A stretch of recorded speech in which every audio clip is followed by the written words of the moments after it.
In this video, we shall be looking at the topic nullity of marriage in the context of void marriage under the Matrimonial Causes Act.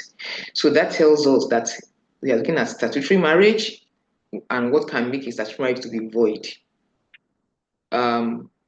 We know that when you talk about nullity of marriage, you are talking of either the fact that a marriage is void or the fact that a marriage is voidable. Both are like the twin pillars of what we call nullity of marriage. So in this presentation, we shall focus on void marriage under the statutes. In other words, when a statutory marriage, a marriage celebrated under the Marriage Act of Nigeria, may be rendered void under the law. The topic of nullity is quite significant because it has implications on property rights. And you would see that most of the cases that have to deal with the question of nullity of a marriage arise in the circumstances of succession, when you have to determine whether a particular person is entitled to succeed to the estate of an intestate. Yeah, that is someone that has died without writing a will. So, as usual, we shall be using, I'll be sharing my screen so that we can follow the presentation. The objectives of this particular presentation are threefold. They are threefold: to make you have an understanding of the factors that would render a statutory marriage void. What would render a statutory marriage to be void under Nigerian law? And you understand also the intricacies of invalid marriage under the Marriage Act, and have an understanding of how the Child Rights Act also can impact marriages and render a purported marriage void. In the context of a statutory marriage, that is a marriage that is celebrated under the Marriage Act of Nigeria, the principles or the factors that rendered it void can be listed as 5, where one of the parties is lawfully married to another person, where the parties who got married are within what we call prohibited degrees of consanguinity or affinity. Also, where when you talk about prohibited degrees, in other words, you are saying that the law has prohibited them from getting married. That's the simple implication of that. Also, where they fail to comply with the laws regarding celebration of marriage in the place where they celebrated it. In this context, Nigerian law regarding celebration of a statutory marriage, where the law says that the consent is not a real consent. There is consent, but in the eye of the law, the consent is not a real consent. So in that situation, the marriage will be regarded as void. And then where either of the parties is not of marriageable age. The first point, which talks about where there is an existing lawful marriage, relates to the question of capacity. A statutory marriage is a monogamous marriage. It does not allow the celebration of another marriage by the same parties with a different person. So where any of them is already married, whether under the statute or under the customary system or under the Islamic system, any kind of lawful marriage precludes that person from celebrating a statutory marriage. So it is immaterial that the initial marriage to another person was customary. The marriages do not have superiority over each other. What is important is which marriage was celebrated first. So the law does not allow somebody getting married under the statute to have an existing marriage with a third party. The purported marriage under the statute, which follows the initial marriage, will be rendered void. And in this context, we must emphasize that the question of capacity to marry is critical. Because if a person who is already married under the statute, for instance, for instance, Mr. and Mrs. A are married, Mr. A proposed to go and marry Miss B again under the statute or under customary law, then you are talking of an offense called bigamy, and it's a criminal offense under the law. So the lesson, therefore, is that both parties entering into a statutory marriage, a marriage under the Marriage Act, must have no prior existing marriage to a third party. If the marriage that they had has been dissolved lawfully by a court of competent jurisdiction, maybe it's a statutory marriage too, or a customary marriage, then in that context, they are at liberty to remarry, or if the spouse is deceased, because the death of either spouse terminates the marriage. So the lesson, therefore, is that you must be sure that they have capacity to marry. The other second point is prohibited degrees. What I said earlier, that this means where the law has prohibited some people from getting married. The question of prohibited degrees exists in every country, in every society, where some categories of people are not allowed to marry each other because of many reasons. You have prohibitions based on consanguinity, that is blood relationship. Some people, because they are blood relations, cannot marry. Some prohibitions are because of affinity, because of the marital relationship between them, they cannot marry. For instance, if you take a consanguinity, a relationship by blood, in most societies, you would not expect, for instance, siblings to marry each other. But there are societies that allow cousins to marry each other, even customary societies. Okay?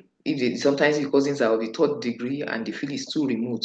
But whatever rules regarding consanguinity or affinity reflect the social norms, expectations, beliefs of each society. Regarding statutory marriage in Nigeria, Section 31B, read with Section 4 of the Matrimonial Causes Act, will be your guide, and the first schedule to the MCA, which lists the prohibited relationships. So you would have to check that schedule. And one of the things you must note is that when it comes to consanguinity, relationship by blood, once a relationship has been prohibited under the Matrimonial Causes Act, they are absolutely prohibited. There's no exception. And it does not matter whether relationship of the whole blood or of the half blood. Okay? And then when it comes to affinity, the exception is that in affinity prohibitions, the parties may apply to the High Court, to a High Court judge, for an exception to get married. And the court is to use its discretion to permit them. The law does not give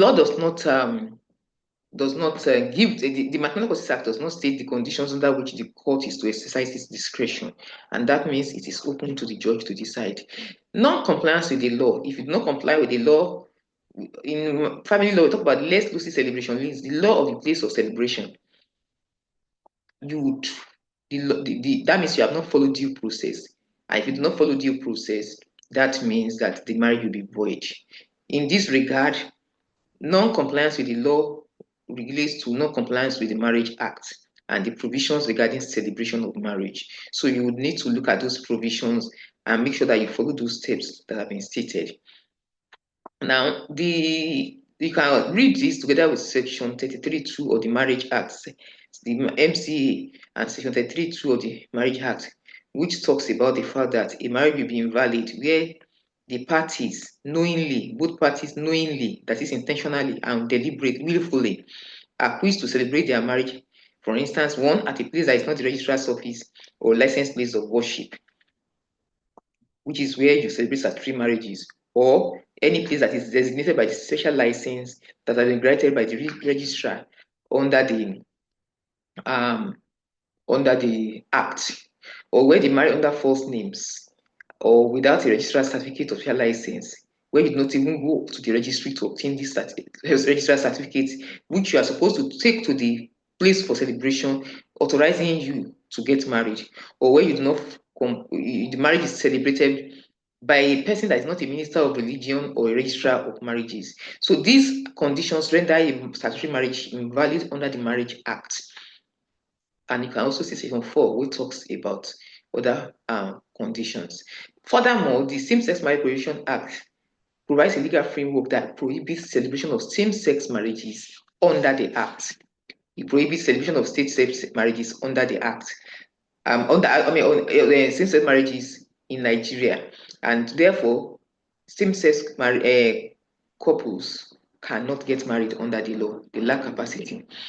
Another condition that renders a marriage void under Nigerian law regarding statutory marriage, don't forget, we are talking essentially only about statutory marriage, is where the consent is not a real consent due to some factors that are listed under the Matrimonial Process Act. If, for instance, there is duress or fraud, or if there is mistake of identity or as to the nature of the ceremony, or where there is mental incapacity, that marriage will be regarded as void because consent is not real. So the ideology here is that there is supposedly giving consent, but the law believes that that is not a real consent. The issue of duress or fraud relates to the objective of ensuring that marriage is not celebrated by force. You do not force someone to get married. It is a contract, and the contract demands that you give your free consent. Free. In fact, in treaties, national treaties, it's all about free and full consent. It must be freely given, no duress, no undue influence, no coercion, no force, no threats, whether physical, psychological, any kind of threat or manipulation of the will is not allowed in marriage. The duress may come from the other party to the marriage, like saying, if you do not marry me, I'll do something to you or whatever. It can come from parents who may say, for instance, if you don't marry somebody, you will not inherit our estate, or it can come from any quarters. It may come from third parties, it may come from the family, it may come from the party that you want to marry. It may come from external factors, political situations in the country. And in traditionally, it was the case that it was expected that for something to constitute duress, the person must have there must be immediate danger to the life, to the limb, or to the liberty of the person that has been forced into consenting. And if anything does not affect the life, the limb, or the liberty, does not endanger it in any way, the court traditionally did not consider that as duress. But today, the test has become more subjective, and anything that overpowers the will has been accepted as duress. You can, in the case of Hirani, for instance, the parents of a girl told her, marry him or get your things and leave the house. That was not a threat to life, to liberty, or to limb, but it was still regarded as duress. The issue of duress, therefore, and fraud would render a supposedly given consent to be unreal. Then there is mistake, which can also render a consent unreal. If one party gets married in a mistaken state of affairs, with a mistaken belief as to the identity of the person, it's not every kind of mistake that nullifies a marriage. A mistake as to the identity of who you are going to marry will render the marriage void. Or mistake as to the nature of the ceremony. You did not know the person you are marrying is not the person you wanted to marry. Let me take a simple example. Perhaps they are identical twins, and you are dating the twin A, and thought you were marrying twin A, and then they did some swapping or whatever, and they marry you off to twin B. That is a mistake as to identity. And you didn't know that was not the person you were supposed to marry. That mistake as to identity. A mistake as to identity is really distinguished from mistake mistake of identity is distinguished from mistake of attributes with characteristics. Twin A that you wanted to marry is different from twin B. But assuming that you actually were able to marry twin A, in the belief that twin A was wealthier than twin B and nicer and more, better character. But you now realize after marrying twin A that twin B is actually a better person and you have loved to marry twin B. That is immaterial. Mistake of attributes is that you are mistaken as to the characteristics of the person. No marriage is annulled on that ground. Your consent is still the real consent. That is the person you wanted to marry. Okay, so pretense as to fortune, status, moral character is not mistake of identity. But perhaps you may get away with a mistake or with the element of fraud if fraud has been chosen, has been established. Then there is mistake as to nature of the ceremony, where the party thought that they did not realize that it was a marriage ceremony. Most of those cases in the English reports of old were cases where somebody had traveled to another country, did not understand the language, and was told that the ceremony is a baptismal ceremony, it's a religious ceremony, or any kind of ceremony. Meanwhile, because they did not understand the language, they didn't realize that it was a marriage ceremony that they were getting involved in. In that context, therefore, the mistake as to ceremony prevailed and the marriage was annulled. Mental incapacity renders a marriage void, where because the person that does not have that mental competence to consent could not really be said to have consented. This will cover situations of maybe the person is too old and does not even understand what they were doing, too young to even know what marriage is about, and that's why child marriage is prohibited. And it is not even a defense to say that you thought the person was younger than and was older than 18. Under the Child Rights Act, you can't marry somebody that's less than 18. Cannot. And you cannot say pretend and say, oh, I didn't know the person looked big. If I purport to do that and have sexual intercourse, it's regarded as statutory rape.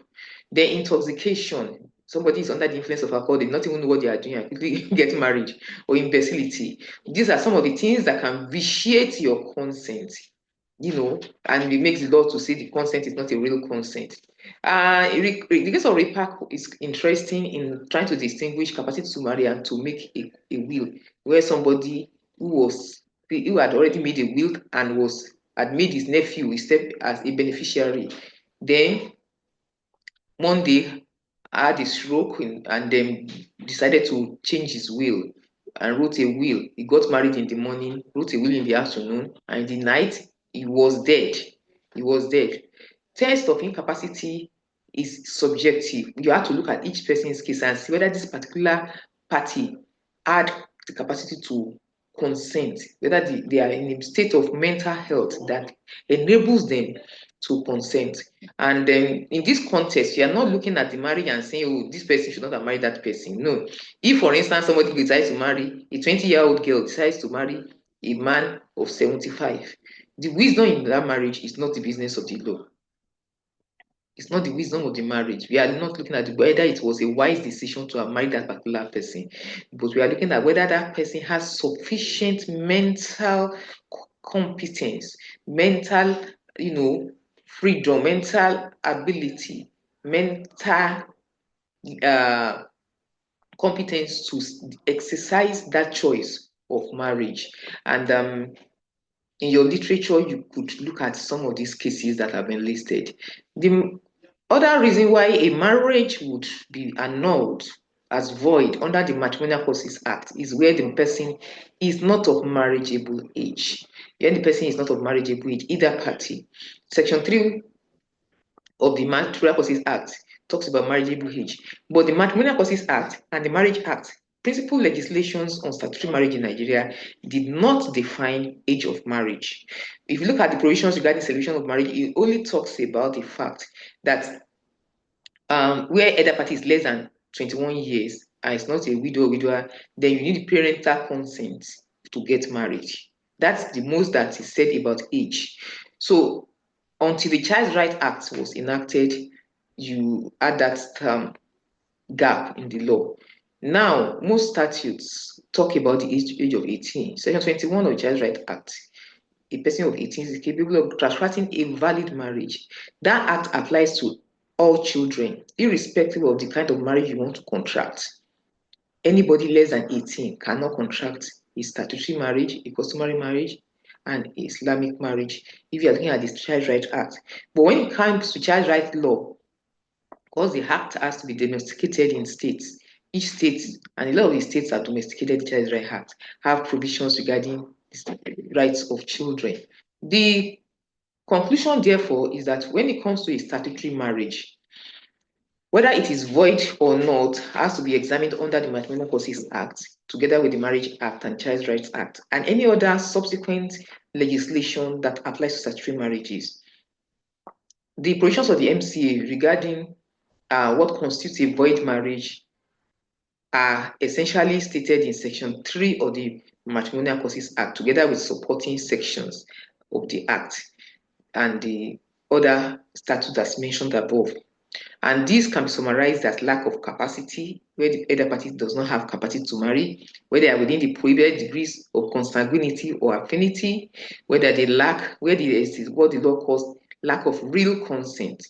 If there is no consent at all, of course, there is no marriage. But if there is usually is supposedly giving consent, and that consent is not regarded as real because it's obtained maybe by fraud or duress or mistake of identity or nature of the ceremony and what have you. And then where there is a failure to comply with the less lucid celebration list, when you do not comply with the provisions of the law with regard to celebration of marriages. And I mentioned in passing that if you look at the Marriage Act in Section 33(2), it lists some conditions that renders a statutory marriage void, invalid, which if you do not comply with those conditions when the parties are getting married, they will render the marriage invalid. These conditions relate, like I said, to the questions of, for instance, not obtaining the registrar certificate or celebrating it in a place that is not licensed by the registrar certificate or by somebody that is not a minister of religion or the registrar of marriages and what have you. So this will render the celebration of the marriage itself void, and you will not be able to establish a valid marriage. Then you look at some sections of the Marriage Act as well. We talk about the fact that if you do not if you do not if the party lacks capacity to get married, if the person lacks capacity to get married, in the sense that maybe they've been married under customary law to somebody else before or under the statute to somebody else before, then they lack competence to contract a statutory marriage under the law. They lack the competence to do that, and that marriage will be void. It's even a crime. Look at the Matrimonial Causes Act and Marriage Act. There are even provisions that talk about the imprisonment, the punishment for contravening the law with regards to lack of capacity, because it will amount to deception. And most of the times, parties don't realize that they have been deceived until maybe one person is dead and then they want to share the estate and somebody says you are not lawfully married to that person or not. So these are some of the conditions that render a marriage void under the marriage that renders a statutory marriage void in Nigerian law. In the next video, we'll look at what renders a statutory marriage um, um, voidable, while we also examine the relationship between the Marriage Act and the Matrimonial Causes Act in terms of nullity of marriage.